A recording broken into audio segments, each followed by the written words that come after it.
So welcome to ECO 2013 Macroeconomics. And in this video tutorial, we're going to be looking at question 4 from homework 3. And question 4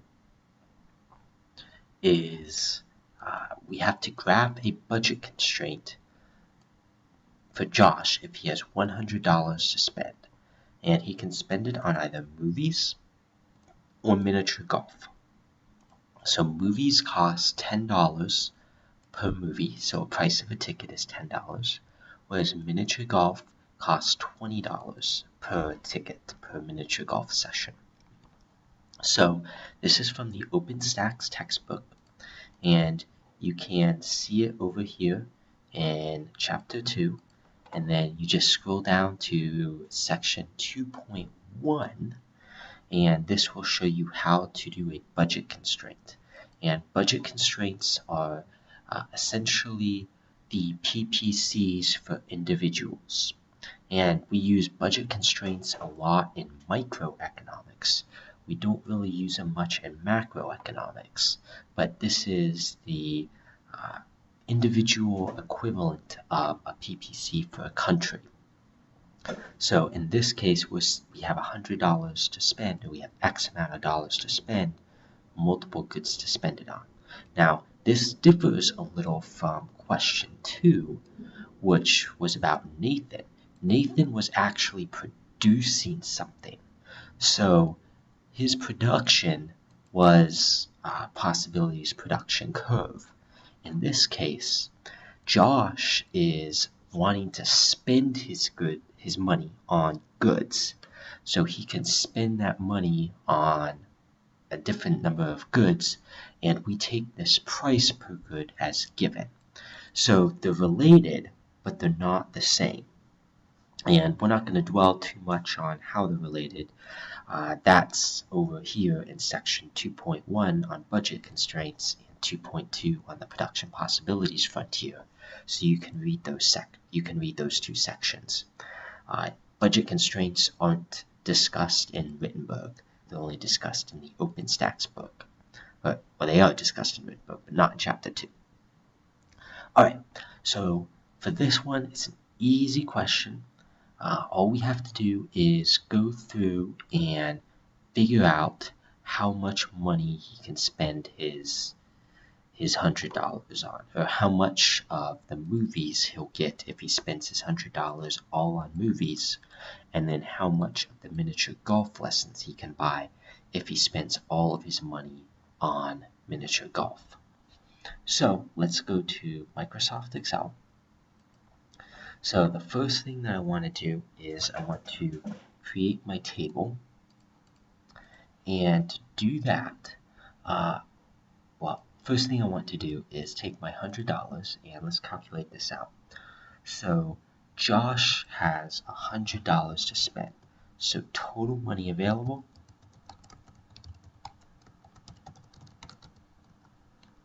is $100. So price per movie ticket is $10 per movie ticket.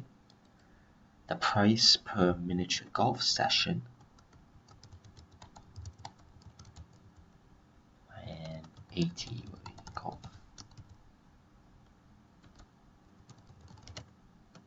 is $20 per session. So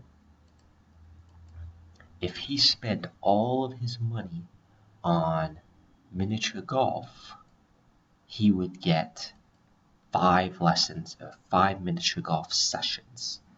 So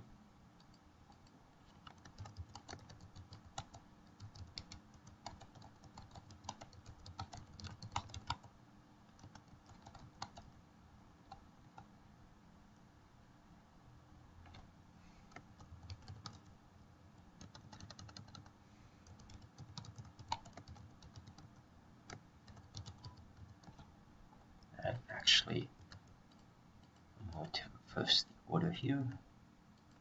So if he spent all of his money on movies, he can buy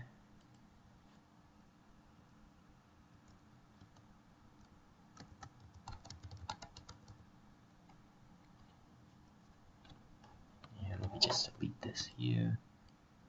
Move these down one. There we go.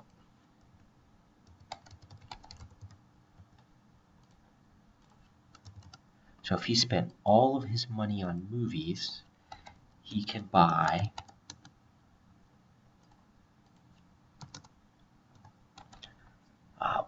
$100 divided by $10 per movie. He can buy 10 movies. Or if he spent all of his money, all of his $100 on miniature golf, he can buy at $20 per session, he can buy 5 miniature golf sessions. So, if Josh spends all of his money on movies, at $10 per movie, if he has $100 to spend, he can see 10 movies. If he has $100 and the price of miniature golf sessions are $20, then he can buy 100 divided by $20, or 5 sessions of miniature golf. So, the budget constraint, using this information right here, we can create a table. And for that table, we're going to have, we need a budget constraint. A budget constraint similar to the way that this figure 2.2 looks in section 2.1 of OpenStax. So, we need to have all of our x values and all of our y values. So his budget constraint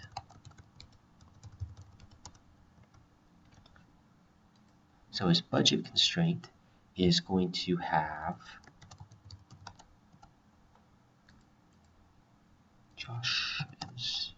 is going to have 3 columns: the point, the x value of that point, and the y value of that point. So point A and point B. So we have 2 points. So point A is going to be, I'm gonna put my x values as movies and my y values as miniature, M-I-N-A-T, golf. So my x value at point A, if he spends all of his money on movies, then he can buy 10 movies, but that must mean he can only buy 0 miniature golf sessions because he spent all of his money on movies.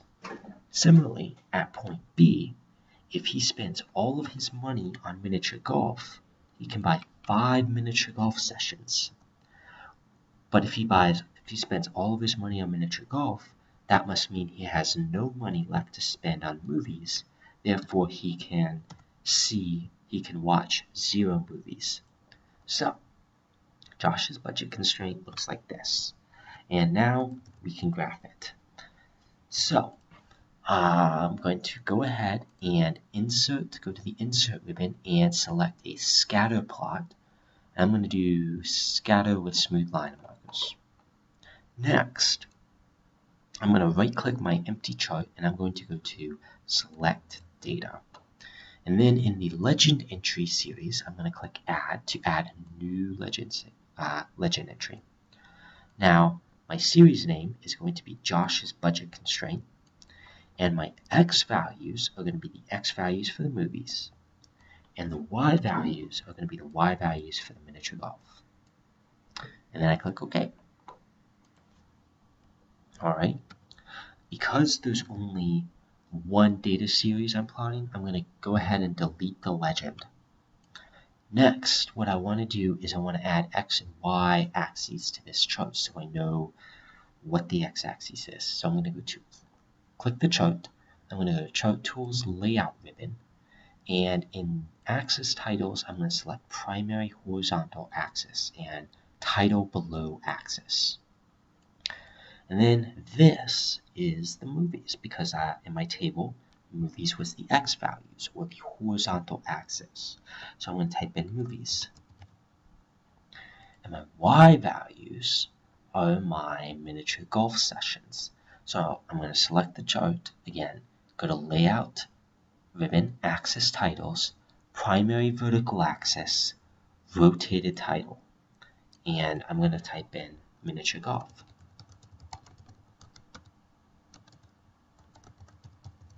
So miniature golf sessions.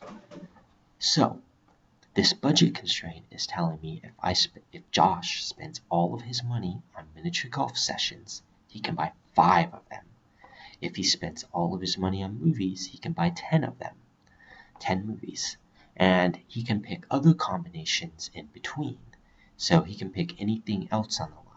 Now, in the real world, you have to stick with a real value, a whole number for your consumption amount. So 0, 1, 2, 3, 4, 5, 6, 7, 8, 9, 10, so on and so forth. So really, if he wanted to buy, if he wanted to see one movie, he couldn't see one movie and spend all of his money. He could only see 0 movies or 2 movies while still spending all of his money. So if he wants to see one movie, then he has $10 left over. $10 isn't enough for a miniature golf session, so he might as well spend that $10 to buy another movie. So he can spend his $100, spend all of it on 5 miniature golf lessons and 0 movies, or 4 miniature golf sessions and 2 movies, or 3 miniature golf sessions and 4 movies, and so on and so forth, all the way down to 0 miniature golf sessions and 10 movies. So that's Josh's budget constraint right there.